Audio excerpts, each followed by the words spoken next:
কার্তিক পুজো 2024 কবে পড়েছে, কার্তিক পুজোর দিনক্ষণ, তারিখ, শুভ সময়, কার্তিক পুজোর উপকরণ সামগ্রী, এই পুজোর মাহাত্ম্য, সঠিক নিয়ম আমাদের আজকের পর্বের নিবেদন।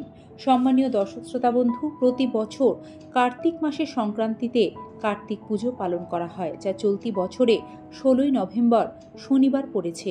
তার পরদিন থেকেই অগ্রহায়ণ বা অঘ্রাণ মাস শুরু হবে।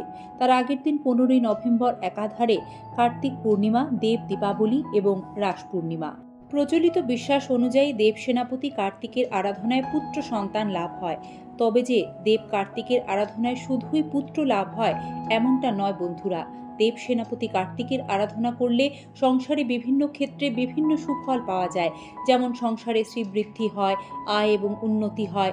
দেব সেনাপতি কার্তিকের সঙ্গে বীরত্বের সম্পর্ক থাকার কারণে তাঁর আরাধনায় যশ বল লাভ হয়। দীর্ঘদিনের মামলা মোকদ্দমার সমস্যা থেকে দ্রুত মুক্তি মেলে।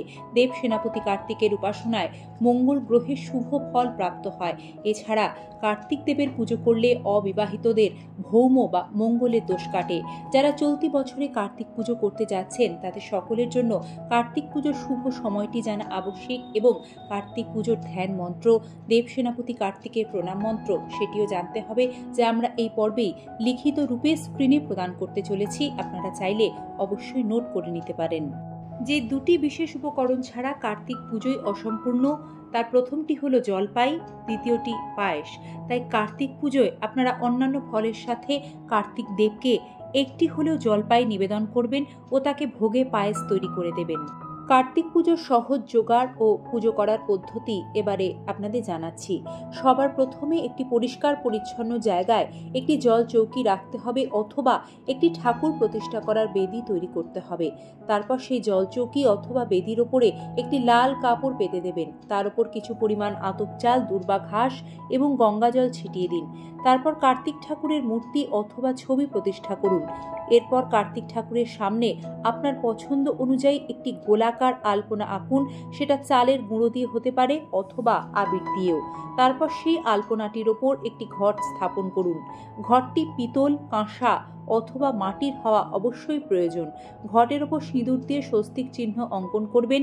ঘটে গঙ্গা জল অথবা বিশুদ্ধ জল ভরে নেবেন। ঘটের ওপর 5টি পাতাযুক্ত আমের পাতা অথবা 7টি পাতাযুক্ত আম্রপল্লব দেবেন। এরপর একটি শীষযুক্ত ডাব রাখুন ঘটের মুখে এবং প্রতিটি আম পাতার ওপরে সিঁদুর ও চন্দনের ফোঁটা দিয়ে দেবেন। এরপর সেই পাতার ওপরে একটি ফল দিয়ে দেবেন। সেটি হতে পারে ডাব বা কলা। তাতেও স্বস্তিক চিহ্ন আঁকতে ভুলবেন না। সব শেষে ওই ফলটির উপরে একটি লাল বস্ত্র বা লাল গামছা দেবেন। এরপর ধূপ, প্রদীপ, ফুল ও এই সমস্ত নৈবেদ্য যথাস্থানে রাখবেন। এরপর হাতে সামান্য গঙ্গা জল দিয়ে আচমন প্রক্রিয়া সম্পন্ন করবেন। তার সাথে সাথে ভগবান বিষ্ণুকে স্মরণ করে মন্ত্রপাঠ করতে হবে। কার্তিকের স্বরূপ স্মরণ করার পাশাপাশি ওম কার্তিকেয় নমঃ এই মন্ত্র জপ করে একটি ফুল ঘটে প্রদান করবেন। এরপর সমস্ত দ্রব্য যা আপনি কার্তিক ঠাকুরকে নিবেদন করতে চান, যেমন ধরুন নৈবেদ্য ও অন্যান্য যে সমস্ত উপকরণ রয়েছে, সেগুলি কার্তিক ঠাকুরের সামনে অর্পণ করুন।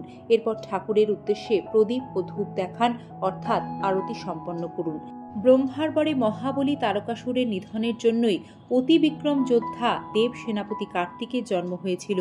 কৃত্তিকা নক্ষত্রে তার জন্ম হয়েছিল এবং 6 কৃত্তিকার দ্বারা তিনি পুত্র রূপে গৃহীত ও প্রতিপালিত হন বলে তার নাম কার্তিকেয় বা কার্তিক।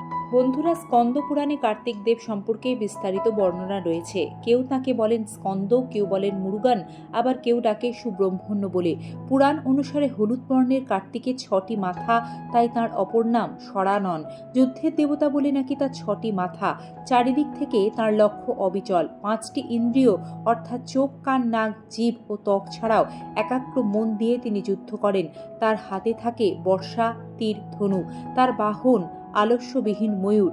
ময়ূরের পায়ে একটি সাপ, অর্থাৎ অহংবোধ ও কামনা বাসনা বলি দিয়ে তিনি যুদ্ধ করতে ব্যস্ত।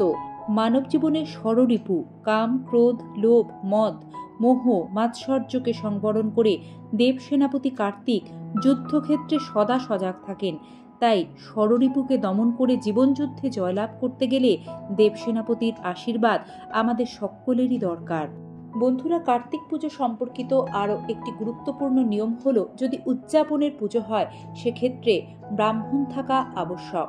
কার্তিক দেবের কোনো মন্ত্রই অর্থাৎ ধ্যান মন্ত্র, প্রণাম মন্ত্র বা বীজ মন্ত্র সর্বসমক্ষে খুব জোরে জোরে উচ্চারণ করে পাঠ করা উচিত নয়। জোগাড় করা থাকলে পুজোর অর্ধেক কাজ সেখানেই উতরে যায়। তাই বাড়িতে এবার কার্তিক এলে ঘাবড়ে যাবেন না, নিয়ম মেনে জোগাড়টুকু সেরে রাখুন। আড়ম্বরের সামর্থ্য না থাকলে কোনো প্রয়োজন নেই। যে কোনো পুজোতেই মনে সহজ সরল ভক্তি সার কথা, ঈশ্বর তাতেই সন্তুষ্ট হন।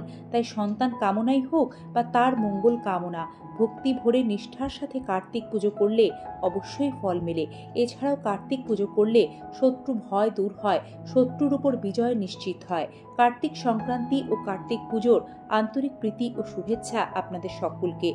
ভিডিওটি এতটা সময় ধরে দেখার জন্য আন্তরিক ধন্যবাদ। এই ধরনের নিত্য নতুন সনাতনী বার্তা পেতে আমাদের এই সিংহরায় ডোরবেল চ্যানেলটিকে আপনারা সাবস্ক্রাইব করে রাখবেন এবং বেল আইকনটি প্রেস করে রাখবেন। তাহলে আগামী পর্বের নোটিফিকেশনটি আপনার কাছে সবার আগে পৌঁছে যাবে। ভালো থাকবেন, সাথে থাকবেন। ঈশ্বর আপনাদের মঙ্গল করুন।